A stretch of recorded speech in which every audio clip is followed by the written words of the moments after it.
800-799-5763. 800-799-5763. 8:07, Team Hochberg Traffic Center time, and Jim Talamonte. In Warrenville, the intersection of Butterfield and Winfield Road has reopened. It had been blocked with police activity. Inbound, Kennedy, scattered delays begin at Cumberland. Your drive time is 27 minutes, O'Hare to downtown.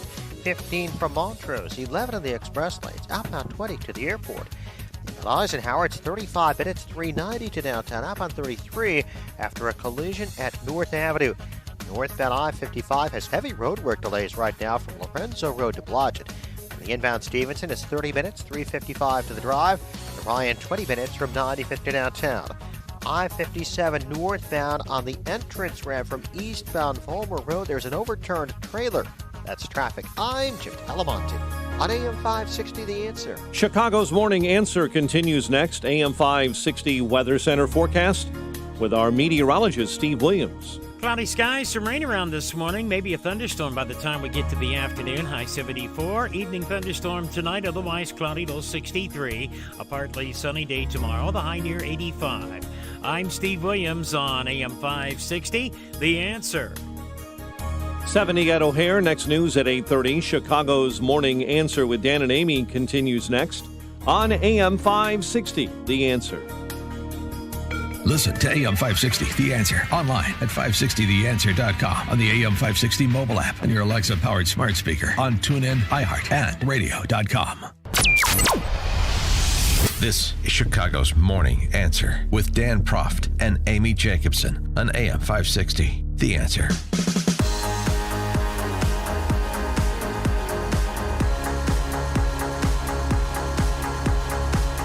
Top of the morning, Dan and Amy, a couple of programming notes. One is we'll update that shooting involving the LA County Sheriff's officers after this next segment. We'll update that at 8:20. In addition, stay tuned, 8:40.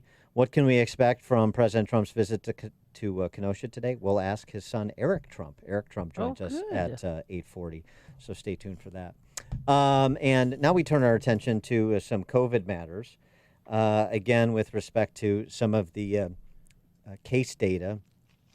The difference between somebody who is infected who is in their late teens and early 20s is the case fatality rate is 0.07%.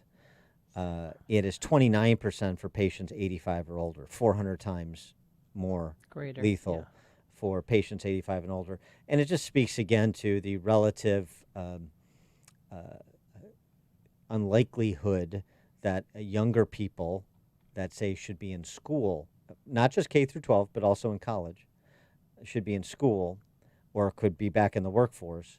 It speaks to how risk-free that is, whereas with respect to older people and particularly comorbidities, how many times do we have to say this? It's a different story, and perhaps we should treat different populations differently according to what we know to be true from the case, from the cases that we have, from the data that we have, and also what is feasible, giving people some autonomy in their own lives too. What is doable, the risks that people want to take on. And that, of course, go ahead. I listened to somebody from the CDC yesterday. He got up there and he goes, this is the only country in the world where teachers are scared to go back to school. I mean, nowhere else in this world are they having this problem. Yeah. And now, the New York teachers, they might go on strike because they don't want to go back to work September 10th because it's dangerous.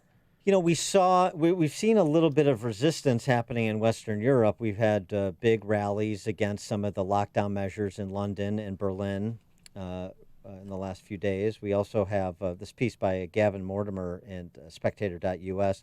France has partly seen sense on face masks, he writes, and he talks about how some of the French, mainly men in their 40s and women in their early 20s, according to his observations, are eschewing the national mask mandate, which has now been extended to include everybody. So nobody gets a pass. as of last Friday, masks are mandatory in Paris and its outlying areas. No exceptions, not even for cyclists or runners. Oh, come on. Right. Well, again, and so When they do the Tour de France, which is when they get close to Paris, they're going to put their masks on. and so we'll see. I mean, this is the continuing challenge, right? Is doing things that make sense rather than doing things that give the appearance of control or the appearance of safety. For more on the topic, we're pleased to be joined by our friend Dr. Kevin Pham. He's a medical doctor, contributor to the Daily Signal, former graduate fellow in health policy at the Heritage Foundation. Dr. Pham, thanks for joining us again. Appreciate it.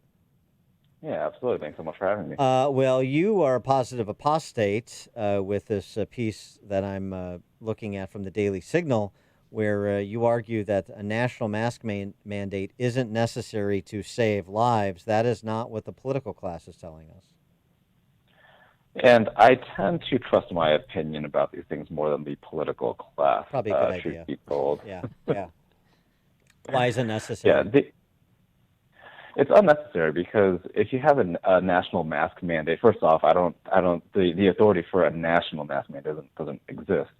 You'd have to go through the states. Each individual state would have to mandate it. But if you mandate it, then the mandates that we've seen so far is basically if you're outside of your own house, then you need to be wearing a mask. But that doesn't make any sense because there's a lot of places in this country that is outside of your house that is not within any transmissible distance to another human being.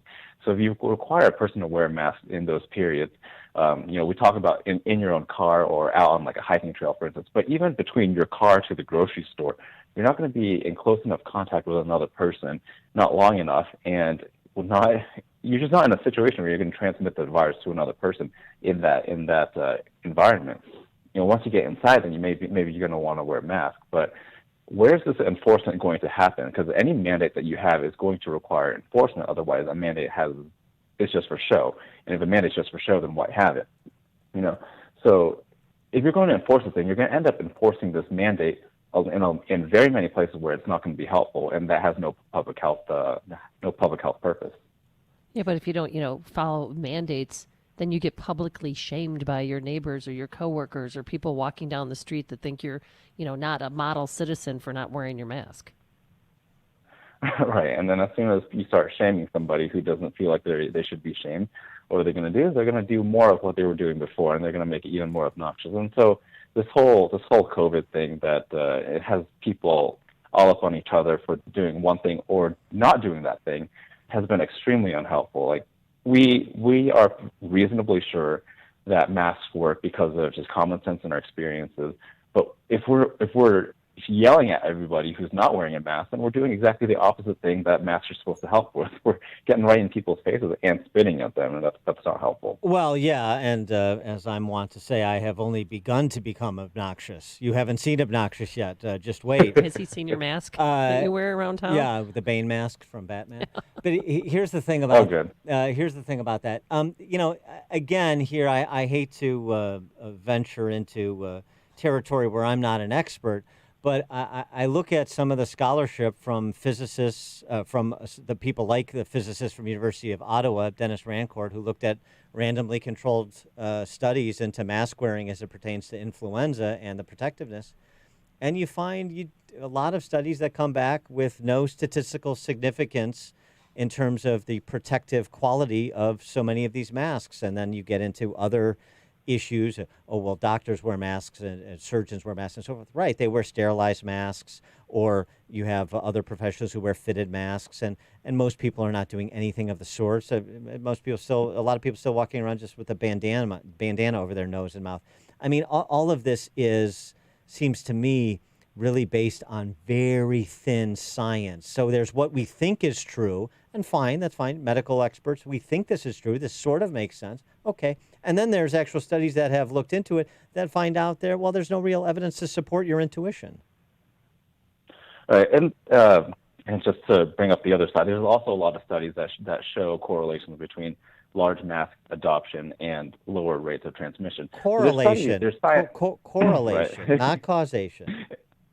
Exactly. But what I'm saying is that there's science on both sides of this thing, and it just makes sense to us. But this is another reason why mask mandates are a bad idea. It's because the science that's backing it up isn't very strong. This is our intuition mostly. And so if you're gonna have a mandate with enforcement to make the mandate worth something, then it should be on something that's very grounded in scientific fact. And Yes. and the truth is, I've always been saying that there's a tremendous amount of potential for benefit, but I don't say that there is tremendous benefit because we can't say there's not enough evidence to definitively say that. And so, speaking of the data point I brought up at the outset of our discussion here, with respect to again the case fatality rate among young people as compared to older people, and what's happening with school districts around the country, particularly in urban centers, but not limited. I just want to do a status check. I know we've asked you this question before. Any reason that kids should not be in school, in-person learning? Let's see. If I dig down deep and try to find a reason for kids not supposed to be in school, the main thing is going to be if you have someone in the household who's at risk. That's the main reason I've seen that makes sense to me. Other than that, if there is an outbreak in a school, then you might want to quarantine the people who were in close contact with them, but you don't have to shut down the whole school for that. There's really not a lot of reasons. No new reasons have come up, and in fact, as time has gone on, and we've seen that even with the resurgences in cases of COVID-19 in other countries, and these resurgences are not linked back to the schools. Right. Even the UK said they want kids to go to school because there's a higher likelihood that they'll catch it at home rather than at school, believe it or not. Yeah, household transmission is mostly where it is. So if you're going to keep everyone inside of the house and someone gets infected, then everything that you've done will come to naught. He is Dr. Kevin Pham. He is a medical doctor and a contributor to the Daily Signal Heritage Foundation product, a former medical health scholar there as well. Dr. Pham, thanks for joining us again. Appreciate it. Yeah, thanks so much for having me. Thank you. And he joined us on our turnkey.pro answer line. The more you listen, the more you'll know. This is Chicago's Morning Answer. Morning Answer on AM 560. The Answer.